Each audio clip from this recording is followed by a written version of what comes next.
আদালত হয়রানির জায়গা নয়, বরং ন্যায় বিচার পাওয়ার নিরাপদ স্থল। জনগণের মধ্যে এমন বিশ্বাস প্রতিষ্ঠা করতে পারলে সমাজ থেকে মব ভায়োলেন্স দূর হয়ে যাবে বলে মন্তব্য করেন প্রধানমন্ত্রী তারেক রহমান। তিনি বলেন, বিচার বিভাগকে ন্যায় এবং আস্থার জায়গা হিসেবে প্রতিষ্ঠিত করতে চায় সরকার। বগুড়া জেলা আইনজীবী সমিতির ভবন ও ই বেইল বন্ড সিস্টেমের উদ্বোধন শেষে তিনি এসব কথা বলেন। দেখুন রুদ্র রফিকের রিপোর্ট। প্রধানমন্ত্রী নির্বাচিত হওয়ার পর প্রথমবার নিজ জেলা বগুড়ায় তারেক রহমান সকাল 10:30টার দিকে জেলার সার্কিট হাউসে পৌঁছায় প্রধানমন্ত্রীকে বহনকারী গাড়িবহর। পরে সার্কিট হাউস থেকে পায়ে হেঁটে কোর্ট প্রাঙ্গণে যান প্রধানমন্ত্রী। উন্মোচন করেন জেলা আইনজীবী সমিতির নবনির্মিত ভবনের ফলক। সেই সঙ্গে ভবনের অবকাঠামোগত উন্নয়নের জন্য সরকারের পক্ষ থেকে 23 লাখ টাকার অনুদান দেন সরকার প্রধান। সরকারের পক্ষ থেকে আমরা টোটাল 23 লক্ষ টাকা এই কোর্ট বিলিং এর বিভিন্ন কাজের জন্য আজকে হস্তান্তর করা হচ্ছে।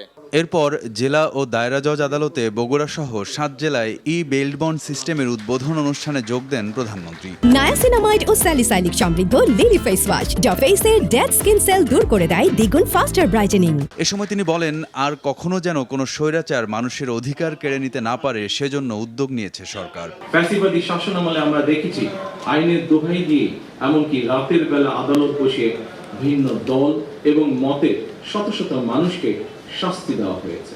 আমার কাছে মনে হয় রাষ্ট্রে আইনের শাসনই শেষ কথা নয়, বরং ন্যায় বিচার প্রতিষ্ঠাই হচ্ছে গুরুত্বপূর্ণ।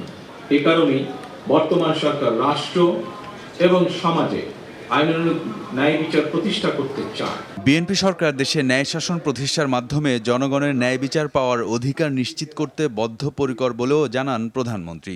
আদালত হয়রানির জায়গা নয়, বরং ন্যায় বিচার পাওয়ার নিরাপদ স্থল। জনমনে এমন বিশ্বাস দৃঢ় হলে সমাজ থেকে মব ভায়োলেন্স ও দূরীভূত হবে বলে আমি ব্যক্তিগতভাবে বিশ্বাস করি। এই জন্য বর্তমান সরকার ন্যায় এবং আস্থা জায়গা হিসাবে বিচার বিভাগকে প্রতিষ্ঠিত করতে কাজ করছে। পরে পায়ে হেঁটে বগুড়া পৌরসভা প্রাঙ্গণে যান প্রধানমন্ত্রী। নামফলক উদ্বোধনের মধ্য দিয়ে দেশের 13তম সিটি কর্পোরেশন হিসেবে বগুড়া সিটি কর্পোরেশনের উদ্বোধন করেন তিনি। কর্পোরেশন প্রাঙ্গণে একটি গাছ রোপণ করেন তারেক রহমান। পরে বগুড়াবাসীকে সবাই মিলে শহরকে পরিষ্কার পরিচ্ছন্ন রাখার আহ্বান জানান তিনি। আমরা এটি আজকে আনুষ্ঠানিকভাবে ইনশাআল্লাহ সিটি কর্পোরেশন হিসেবে আমরা আনুষ্ঠানিক যাত্রা আজকে শুরু হলো বগুড়া শহরে। নিজের শহরকে কিন্তু নিজে পরিষ্কার রাখতে হবে। দেশের উন্নয়নে যেন কাজ করে যেতে পারেন সেজন্য নিজ জেলাবাসীর কাছে দোয়া চান প্রধানমন্ত্রী তারেক রহমান। মুরব্বী সহ মা বোন সহ সকলের কাছে এই দোয়া চাইছি।